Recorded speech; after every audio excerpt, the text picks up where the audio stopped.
RDMS.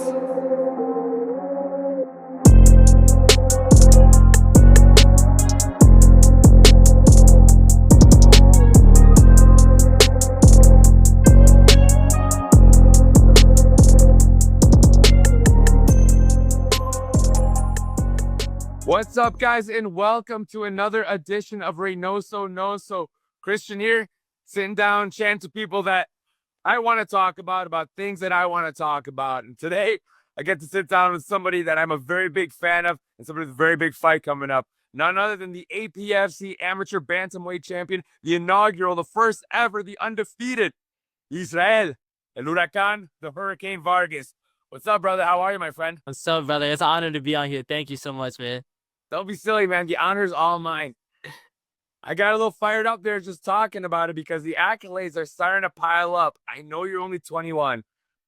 Unbelievable, bro. You're already 5-0. The first ever APFC amateur champion. Yes, sir. Gotta be pretty good to be the Hurricane right now. Yeah, it's pretty crazy. Life is pretty crazy, but I'm loving it. I'm loving every second of it. It's getting better every day. Yeah, no doubt. So I talked about it a little bit already. You got a big fight coming up. We're gonna get to that in a second. Yeah. Let's talk about I want to go back a little bit. You said, like, things are pretty crazy, everything's happening pretty fast, right? Like real fast. Like, I remember calling the first time I called some fights at APFC. I did get to call your second ever fight. Yeah. Against Max and Drod. Boom, unbelievable. Second fight, you look like a seasoned pro. Already 5-0. But let's rewind not that far back to 2022 when you're graduating high school. Yeah. I mean, that's a blink. As far as I'm concerned, granted, I'm an old head. For me, that was just yesterday. Yeah. You're graduating high school, wrestling team captain, right? Yep. All-time pin leader. Is that right? Yes, sir. Yes, sir.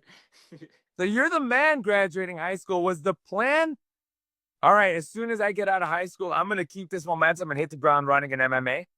Well, so I feel like I had two different paths, and I was like, dang, which one do I take? I had a scholarship, and a couple of colleges reached out for me for wrestling, and then like the other side of me was like, but I like something's dragging me towards like MMA. Like this is what I wanted to do. I was like, do I stick to wrestling or do I go do what like I think I love, So I kind of asked God and I was like, which path should I take? Where should I go? And he kind of led me towards, MMA, and then 3D was right next to home. So I was like, this is literally perfect, and then I went to 3D and it's just been fireworks since then. We've just been putting in the work and it's been going crazy. I love it. I mean, you talk about it like it was like this big journey, but like, and it was in its own right? Like an emotional, like it all happened super fast. It looked like. Yeah. So yeah, it was like it literally it was like a split second. Like now that I look back, it's like it feels like like you said, like I just graduated, and then it's like boom, right after graduation, I just jump in, get to train in hard, and then gave me the chance to fight, and man, it's awesome. It's awesome. So when you showed up to Denny Dombrow Dojo, right, and you showed up to 3D, did you know who he was? Or was it just a neighborhood gym?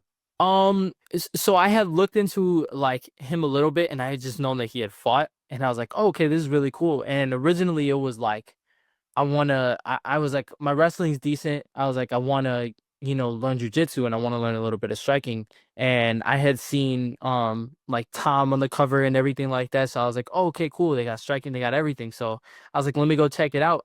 And yeah, just like ever since then, I call him Unc, not because he's old, because I know a lot of people use it as like an old head term, but I call him Unc because he's genuinely like an Unc to me. He's like a family to me. We've built such a big relationship, and I love him to death. And he's taught me like things that I'm at a point where I never even thought I would be. You know what I'm saying? And this is just the start, and that's the crazy part. Is that it's only the beginning, But yeah, it's been an amazing journey so far with him, and it's hasn't even been a long journey yet, but it feels like it has. It feels like it's been years, but it's realistically only been 2 to 3 years, So it's awesome. And so there's something like really unique to what you have going right now. that stands out to me and I want to ask you about, and that's everything's going according to plan, right? Yeah. I think that's unique. Everything's going according to plan. Here's this kid that graduates high school, is a stud wrestler. You decide, through prayer or through self discovery that this is the route you want to take. You end up with Denny, former very high level fighter in his own right. He's kind of like I feel like he's undercover because he's got like such a great like martial arts academy for adults, But he himself's a badass that had like you end up with him, and then everything's going according to plan. Win, and like right into a big stage. Bam, bam, bam, bam, bam. You're sitting down, you're doing interviews. You were just graduated high school. Now you're the first APFC amateur champion. Now you're defending it on this huge stage. That's great, right? But Yeah. do you ever like wonder? Do you ever feel like, what's up with it? Like I feel like, am I building a house of cards here? Is that Yeah. Yeah, definitely the thoughts creep in a lot. Just like you said, like the house of cards, one swipe, everything could come crumbling down, you know what I'm saying? But um I I've learned, and we were talking a little bit about faith before this, like reading the book of Job, like just how God can give you anything, he has every right to take it away from you. That's one thing that I've learned. And if I need to, God forbid, if I ever do lose and I need to lose to learn, then of course I'm gonna take that moment and learn, but I'm never gonna let it kill me. You know what I'm saying? If the momentum is stopped for a second, it's gonna jump right back up. I'm gonna bounce right back, and that's just I've learned that from my heroes. Like Unk has lost in the past, but he's bounced back, and look at the beautiful thing that he's built. You know what I'm saying? Same with like even some UFC legends like Demetrius Johnson's, he's lost, it I can't let it, if it ever happens, I'm not gonna let it kill me and stop me. I'm just gonna let it, build me even stronger. You know what I'm saying? yeah. And by no means do I ask that like, aren't you worried? Don't you feel the pressure? Yeah. I more so kind of just wanted to hear your thoughts, and I expected like a mature response, but you really impressed me there. Like you gotta get head on your shoulders, man. I mean, coming from me, what do I know, right? Like I'm the meat exiting in front of an iPhone. But awesome. So that's great. That's amazing. So now you're in this great position. You're firing on all cylinders. You're the champ, and now it's time to defend it, right? Like we all know, like it's great to win a title, but defending it, and you have quite the opponent, quite the stage. Carlos Moreno, two undefeated fighters. Hmm. Let's talk about it.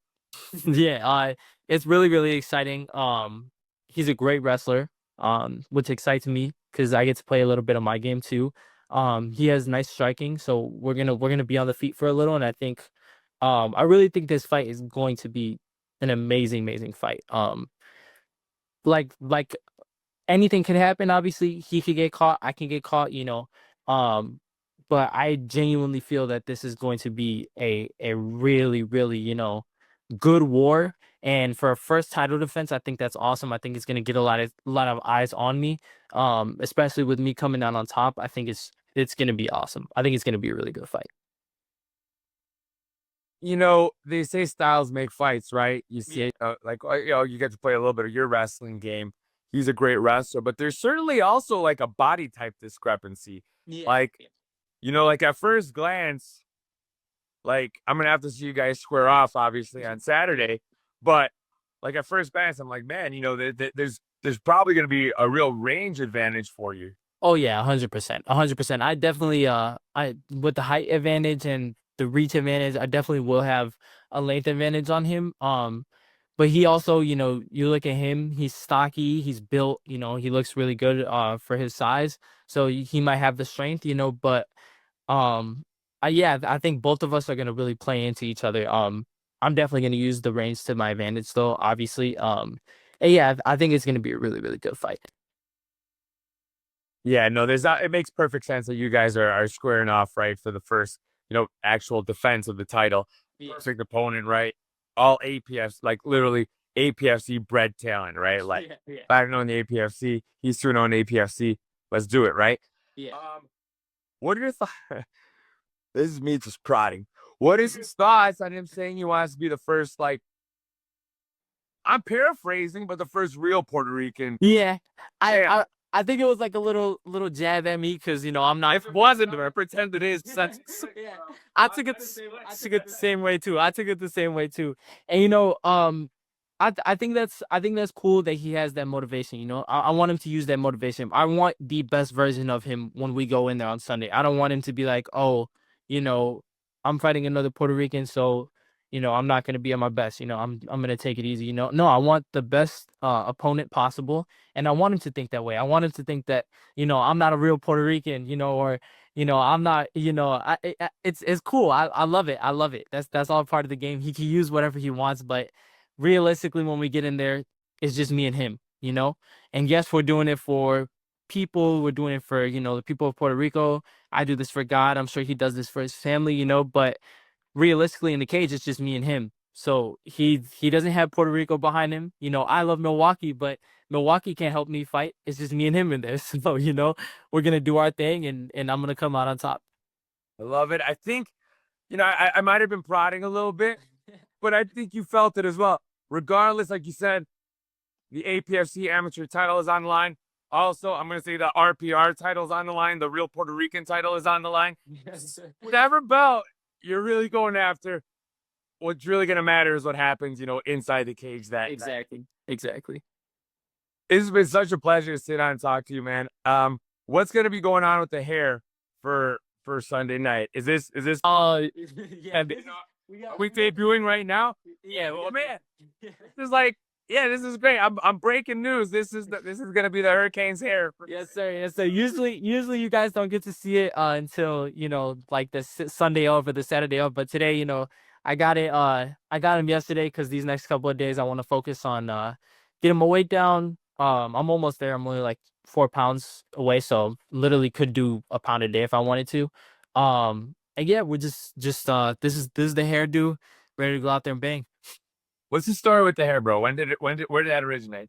So originally I had there's something called I don't know if you NMTAs. Have you ever heard of NMTAs? It's like Muay the Thai. scrimmage, yeah, the scrimmages for Muay Of Thai. course. And I had dyed my hair blonde like I was going Super Saiyan. And I was like, but this isn't like I'm not at my best form yet because I'm still learning, you know what I'm saying? So then I started dyeing half of my hair and I was like, all right, I'm like partial Super Saiyan or like I haven't mastered Super Saiyan yet. You know what I'm saying? So each fight I've been powering up. First fight against Daniel Peters, that was Super Saiyan. Then I went Super Saiyan God against Max Andrade, against Anthony Guerrero, Super Saiyan Blue, and then who was after? Ethan Ortiz, Ultra Ego. That was the purple. Last fight. Dakota Frazier. Yeah, last fight Dakota. I think I didn't. I was so um all over the place that camp with everything that was going on. I don't think I got to dye my hair that fight. I just got to pull out the braids. I love braiding my hair. Freaking, I love it. Dude. I love it. So But yeah, and then this fight we got this like pinkish color. I was gonna call it rosé, but I think I'd rather be limit breaker. There's like this form in Dragon Ball Heroes where my favorite character Broly goes limit breaker, and it's like nothing can stop him. Like he's unstoppable. He fights like the strongest form. So I'm calling this limit breaker. And at weigh-ins, I got something cool that I'm gonna put on for face offs. But yeah, we're gonna save it for weigh-ins. the way you see. Yes, sir. Yes, sir. Yes, sir. Hey, look, I'm not gonna let you go, dude. I was gonna let you go, but I can't. I want to chat more. But talk to me a little bit about like the Dragon Ball Z. Like I noticed it right away. Like I like obviously the orange and the blue, you know. But I was like, I didn't want to ask you initially. I remember the first time we sat down for a fighter interview, I had already seen you doing the orange and stuff, and I was like I don't want to jump the gun on being the nerd. If he's not, so Even if I'm not a nerd. let's talk about it. Yeah. Talk about it a little bit. Is this something you've been into since you were a kid? Oh yeah, 100%. Like, dude, honestly, I live my life like Goku. Like, I want to fight the best. I want to fight the strongest. So, ever since like growing up, started off with Z. Then I found out there was one before that, which was Dragon Ball, and I was like, well, let me go back. Then Super came out, and I was like, whoa, we got Super now too. And then just a bunch of stuff started coming out, and just watching Goku grow as a kid, and I'm like, dang, I want to grow like him, even though I can't, throw key blasts or, really power up like I want to, I can still grow and I can still want to fight the best and want to be the best. So just like Goku. So since I was a kid, I've loved Dragon Ball. That's always been my thing. Isn't that crazy? Like we're like, I mean, granted, I'm a lot older than you, but Yeah. I remember being your age, and I'm gonna tell you something. You don't change that much. Like, but it's like we all just like want to be like when we're kids. Like you want to be like your heroes, right? Like whether they're in Yeah. a comic book or they're on TV or they're playing sports, and then as you become an adult, you just try to find ways to be your whatever you were a fan of. But as an adult, like Yeah. you're finding it right. Like I guess I could I can't be Goku, but in my fighting I can kind of and like we find avenues. Yeah. Like, Yeah. it's fun, man. Like I don't think that goes away. Like you just find like right now this is your avenue, right? So, like, Yeah, yeah. And I think it also like, it's relatable, because everybody's got that little nerd in them. Everybody's got that little dorkiness in them, and I get to show it, and then people are like, oh, okay, this guy, he's putting his body on the line, showing his dorkiness. Maybe I could just show my dorkiness on the average day, Maybe not too much though. bro, don't take for granted the fact that you're also like a badass athlete and a badass fighter. So you can be like, you know what, I will be a nerd as well. If you're like, if like what you're standing on is also nerdy, like you're like, yeah, I'll tell everyone I played Dragon. Yeah, I'm into Dragon Ball Z. Big deal. I'm also the best Magic the Gathering. So what? It's like he's gonna be tough. It's a soft shit, but yeah, it's a little bit different. Yeah, bro. You're lucky that you're like a badass. And you're like, yeah, that's right. I like Dragon Ball Z. I'm also a fighter. Say something. It's like, say something, bro. Awesome, man. Dude, I'm not gonna take up too much more of your time. I know you got to go to practice tonight. Like I told you before we even started this, man, like I really wanted to sit down and give you a chance to talk about what you got going on, man. Tell me a little bit about yourself. Just for people to find out, but because that's why I want to talk to you and I want to learn about you, bro. This is great, man. Any final thoughts? Anything you want to send out there into the world of however many followers I have by now, which may not be that many? God is good. God is good all the time. Put your faith in him and you can do amazing things. Amen. I love that you're willing to, you know, to each their own, however they want. But you live you have a living testimony going right now. You know, you have a platform, and what you choose to use it for, I greatly respect. As a fellow Christian, I think it's awesome, my man. Thank you, man. Awesome. Well, fight fans, you are not going to want to miss this one. As APFC 17 goes down June 15th, Milwaukee, Wisconsin, stand up. Your first ever, the inaugural APFC Bantamweight Amateur Champion steps inside the cage to defend his belt. Israel, the Hurricane Vargas, steps in to take on Carlos Moreno. Two undefeated fighters. We're going to find out who the champ is, who the real Puerto Rican is. We're going to find out who's still undefeated at the end of the night. Yes, Thank sir. you so much for joining me. Big fan, Israel. We'll see you at APFC 17. Awesome. Thank you so much, brother. Appreciate you, man. Appreciate you. All right, doggy.